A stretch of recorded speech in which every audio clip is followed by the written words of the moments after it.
Radhe Radhe everyone, welcome back to my channel. तो आज की इस वीडियो में मैं आप सभी को गणगौर पूजा में लगने वाली सभी सामग्री दिखाने वाली हूँ। गणगौर पूजा जो कि होली के अगले दिन से मतलब जिस दिन हम रंगों से होली खेलते हैं उस दिन से ये पूजा शुरू हो जाती है और चैत्र नवरात्रि के तीसरे दिन इसका आखिरी दिन होता है पूजा का। और आखिरी दिन जो होता है उस दिन बड़ी गणगौर तीज की पूजा की जाती है।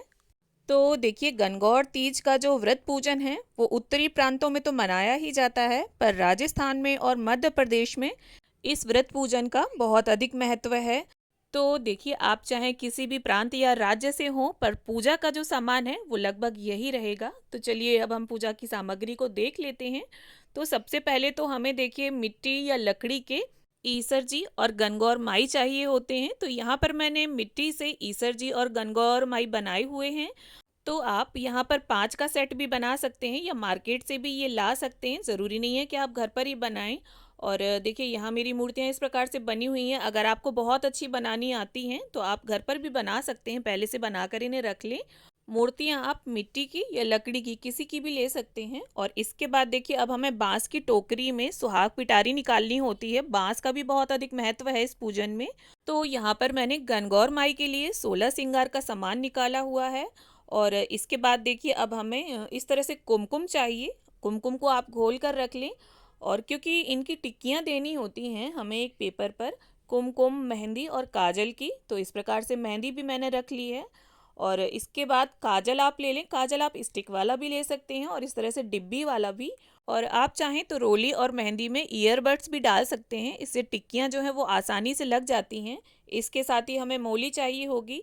और गणगौर माई के लिए यहाँ पर मैंने ओढ़नी ली है और ईसर जी के लिए पटका लिया है। आप इनकी जगह पर कोई भी प्लेन लाल, पीला या सफ़ेद या गुलाबी कपड़ा भी ले सकते हैं। इसके साथ ही एक शुद्ध देसी घी का दीपक हमें चाहिए होगा, तो उसे हम थाली में रख लेंगे। और गेहूं भी हमें ज़रूर से चाहिए होते हैं, क्योंकि गेहूं की कुड्डी पर ही हमें दीपक चासना होता है। और इसके साथ ही दक्षिणा, माचिस, धूप बत्ती, ये सब सामान भी आप थाली में रख लें। और इसके साथ ही देखिए, गुने हमें ज़रूर से बनाने होते हैं, क्योंकि इस पूजा में लास्ट दिन जो होता है उस दिन गुने का भोग लगाया जाता है, 16 गुने का। और ये गुने जो हैं वो आटे में मीठा डालकर बनाए जाते हैं। और अब तो बहुत सी जगह पर मैदा के भी गुने बनाए जाते हैं, पर बेसिकली इन्हें आटे का ही बनाया जाता है। और इसके साथ ही शीरा और पूड़ी का भोग भी बनाया जाता है, क्योंकि ये जिमाकर ही हम गणगौर माई की विदाई करते हैं। तो यहाँ पर मैंने शीरा पूड़ी भी बना लिया है। आप अगर चाहें तो और भी पकवान बना सकते हैं या बाजार की मिठाई भी भोग में लगा सकते हैं, कोई दिक्कत वाली बात नहीं है। इसके साथ ही हमें 1 लोटा शुद्ध जल चाहिए होगा। तांबे के लोटे में जल लिया है मैंने, आप पीतल के लोटे में भी ले सकते हैं। इसके साथ ही हमें देखिए फूल चाहिए होंगे। फूल हो ना हो, पर दूब घास हमें ज़रूर चाहिए, क्योंकि दूब घास का बहुत अधिक महत्व है। और गणगौर की जो पूजा होती है उसमें द्वार खुलवाने से लेके सूरज को अर्घ देने तक के गीत गाए जाते हैं। उसमें दूब लाने का गीत, टिक्की देने का गीत, जल पिलाने का गीत, कई सारे गीत होते हैं गणगौर के, और इन्हें गाते गाते ही पूजा की जाती है। अब इसके साथ ही छांटा देने के लिए हमें यहाँ एक कांसे का बर्तन चाहिए। यहाँ मैंने कांसे का कटोरा लिया है, आप इसकी जगह पर मिट्टी की सराई वगैरह भी ले सकते हैं। और इसके साथ साथ हमें ये 5 चीज़ें ज़रूर चाहिए जल में डालने के लिए। उसमें हल्दी की गांठ, सिक्का, सुपारी, चांदी का छल्ला, कौड़ी। और यहाँ मैंने नॉर्मली 1 रुपए का सिक्का लिया है, आप चाहें तो इसकी जगह पर चांदी का सिक्का भी ले सकते हैं। और छांटा देने के लिए कटोरे में जो हम जल तैयार करेंगे तो उसमें हमें डालने के लिए कच्चा दूध भी चाहिए होगा।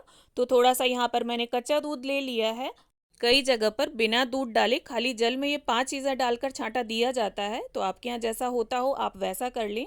इसके बाद हमें एक वाइट प्लेन चार्ट पेपर चाहिए होगा, क्योंकि इसी चार्ट पेपर पर हम टिक्कियाँ देंगे। और जिस तरह से लेडीज़ हैं, मतलब अगर ज़्यादा लेडीज़ हैं तो थोड़ा बड़ा चार्ट पेपर आप लें।